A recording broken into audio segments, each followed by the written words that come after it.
Wow, look at this. The British coastline at low tide.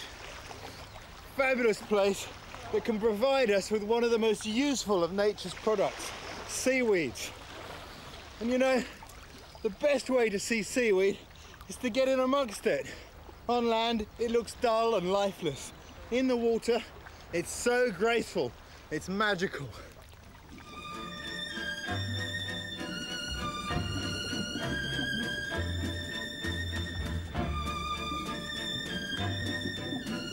This is the wonderful sea lettuce. And as its name suggests, it can be used raw in salads, or it can be dried in the sun like this, and then ground up into a powder and used as seasoning later in the year. Now, some people may say eating seaweed is a little bit eccentric, but you know, most of us have contact with seaweed every day. Seaweed products are used in the preparation of milkshakes, yogurts, ice cream, beer, and even in the manufacture of some dissolving sutures.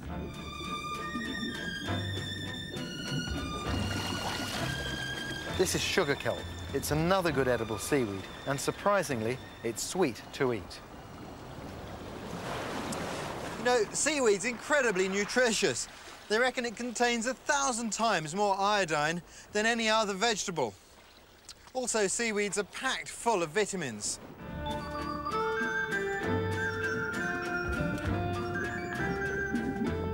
This pink seaweed's very common on our coastline. It's called Dolfs, and it's a really nice food to put in a salad and eat raw. Thing is, though, our seas aren't as clean as they used to be, so we must wash it first.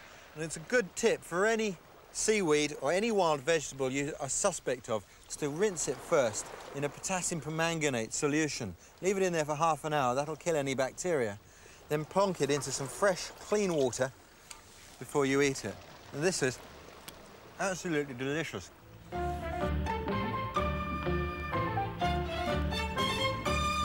This seaweed is called kelp, one of a variety of different kelps found on our coastline.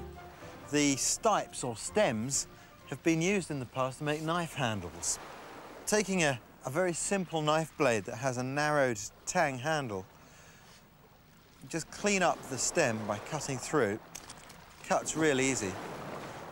Measuring it to length, cutting it again.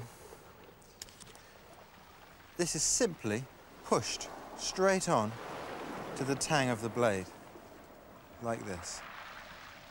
Pushes on real easy, with some care. Now, when that dries, it'll shrink hard onto the tang, like this. There's one already finished. You can see how much it's shrunk. And when it's on, that won't come off. It's really strong. Excellent. Neptune's knife.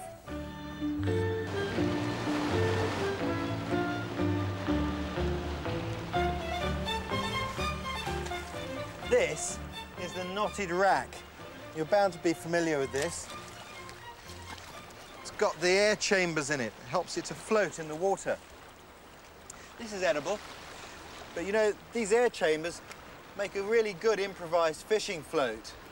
Very simple, you just tie your line on, pop it in the water. You know, as the tide pushes you up the shore, it's a good opportunity to have a quick look in the rock pools before they're covered up again. I never tire of looking into a rock pool. So much to be found. Here, for example, look, just half of a mussel shell. Well, that is an ancient spoon, and I'll show you how.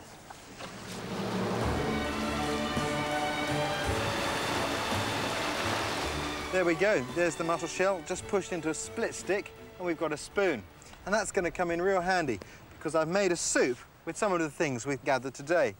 All I've done is I've put some water in here, added a couple of stock cubes, some finely cut up sea lettuce, and a few cooked limpets from the seashore. And that is really tasty. Mmm. So, if you're off to the beach this summer, those edible seaweeds are sea lettuce, which is very good raw or cooked, sugar kelp, as its name suggests, sweet tasting, and finally, the delicious dulse.